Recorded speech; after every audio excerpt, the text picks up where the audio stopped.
A friend just told me how he enjoys Nigeria jollof rice with Isiru, and I remembered I have a video of how I make my jollof rice and that I haven't shared with you guys.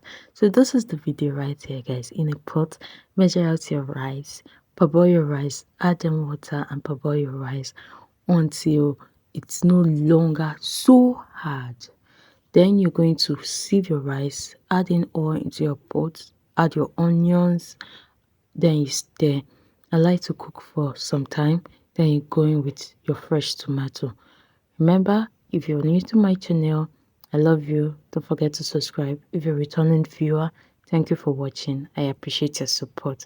So when you go in with your fresh tomato, stir this until you are sure that it has cooked for a while.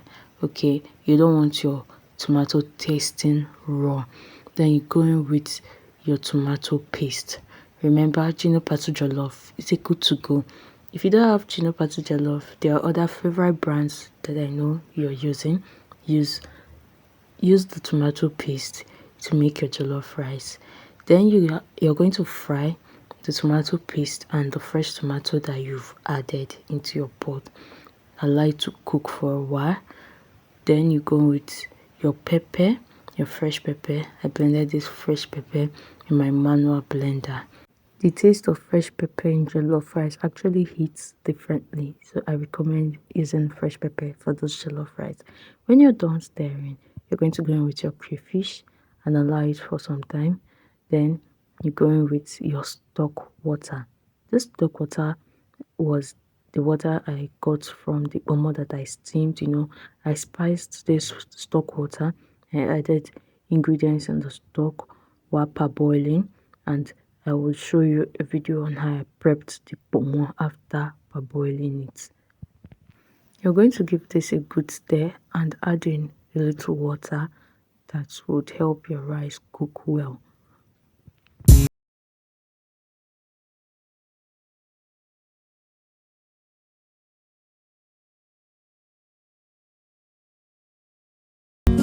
At this point, you want to go in with your stock cube. I'm using chicken seasoning and Maggi cube.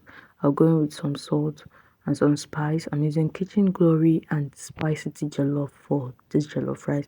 I don't use so much spice while I prepare my food, but it comes out so nice. Then I add in a little curry and I stir.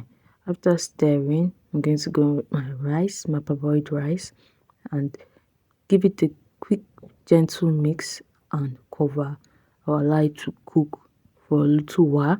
And then when you notice that the water in the rice is about drying up, you want to reduce the heat of your gas so it doesn't burn, most especially if you're using a non-stick pot. For a non-stick pot, you're sure that it doesn't burn because it's a non-stick pot.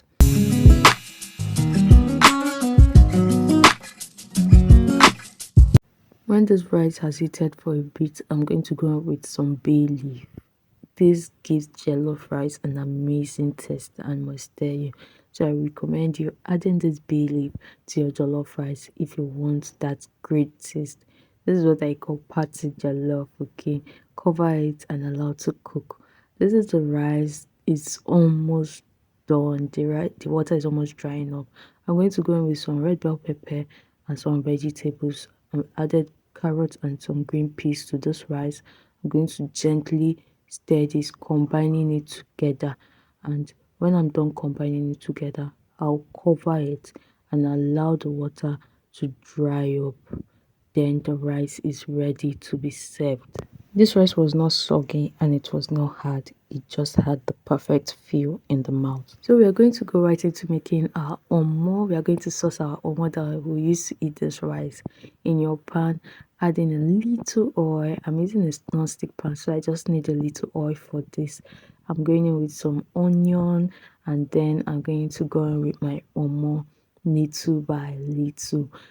I don't need so much oil to fry this omo because the pan does not require so much oil, and the omo, I don't want it to be fried so hard. So I just need it to simmer up, and I just want to sauce it for the rice.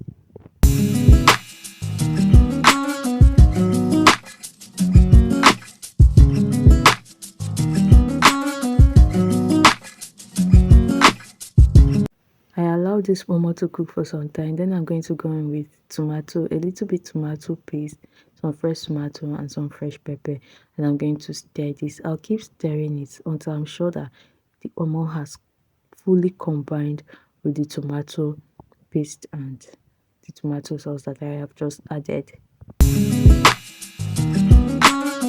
So for the extra taste, I'm just going to add little bits of seasoning. I added a little bit of my kitchen glory, a little bit of my curry, and a little bit of my spicy to jollof, a little bit of salt. So I'm going to combine everything together. I'm going to go in with some boiled eggs because I want to add boiled eggs to this dish that I am going to eat. Okay, I'm going to gently stir them together until they are fully combined. Then I will turn up the heat and bring it down. It is ready to be served.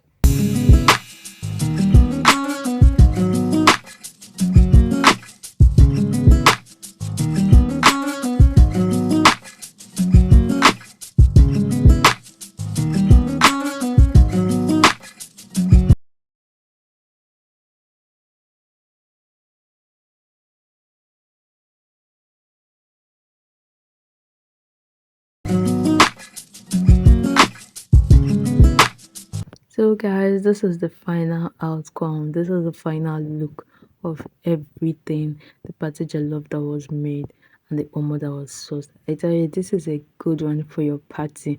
So especially if you're in an area where it is so difficult for you to get beef, omo is a good to go. You just have to spice it and sauce it in a way that is going to be attractive. Till next time guys, don't forget to subscribe to my channel and stay tuned for more videos. Love you. Bye.